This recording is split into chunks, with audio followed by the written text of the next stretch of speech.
Bonjour à tous, aujourd'hui nous allons vous présenter notre TP en éthique. Le cerveau est très complexe, il crée des millions de connexions entre neurones chaque jour. Il mémorise en stockant sans cesse des informations. C'est un organe fascinant, mais il peut aussi nous induire en erreur. Qu'est-ce qu'un biais cognitif ? Un biais cognitif est justement une façon de penser trompeuse et faussement logique. Cette forme de pensée permet à l'individu de porter un jugement ou de prendre une décision rapidement. Les biais cognitifs influencent nos choix, en particulier lorsqu'il faut gérer une quantité d'informations importante ou que le temps est limité. Il se produit ainsi une forme de dysfonctionnement dans le raisonnement. Je vais vous illustrer cela par un calcul mental. Alors, combien est-ce que j'ai de doigts dans une main ? Vous allez me dire 5. Et dans deux mains ? 10. Dans 10 mains, 100, car 10 fois 10, 100. Sauf qu'en réalité, dans 10 mains, il n'y a pas 100 doigts, mais 50. Mais lorsqu'il a fallu donner vite une réponse, notre cerveau a d'abord pensé à faire 10 fois 10, alors qu'en y réfléchissant bien, le bon calcul est 5 fois 10. Et c'est ça ce que l'on appelle le biais cognitif. Premièrement, qu'est-ce que la confusion des sources ?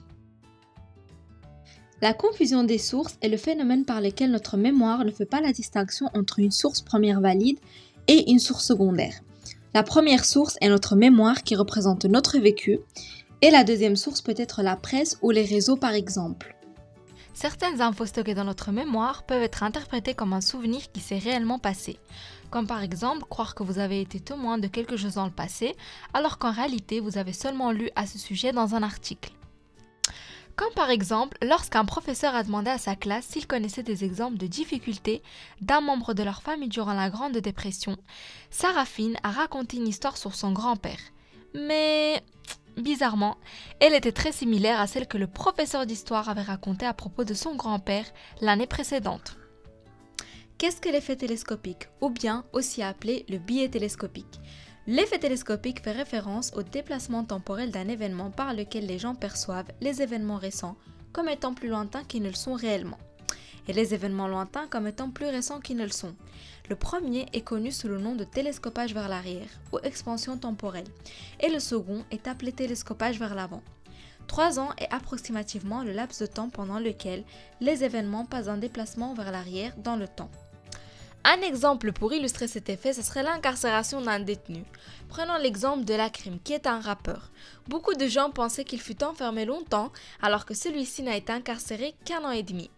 Énormément présent dans le rap français, le fait qu'il ait disparu du jour au lendemain laissa un grand vide pour ses fans. Qu'est-ce que la dévaluation réactive ? La dévaluation réactive fait référence à notre tendance à dénigrer les propositions faites par une autre partie, surtout si cette partie est considérée comme négative ou antagoniste. Ce biais cognitif peut constituer un obstacle majeur, surtout dans les négociations.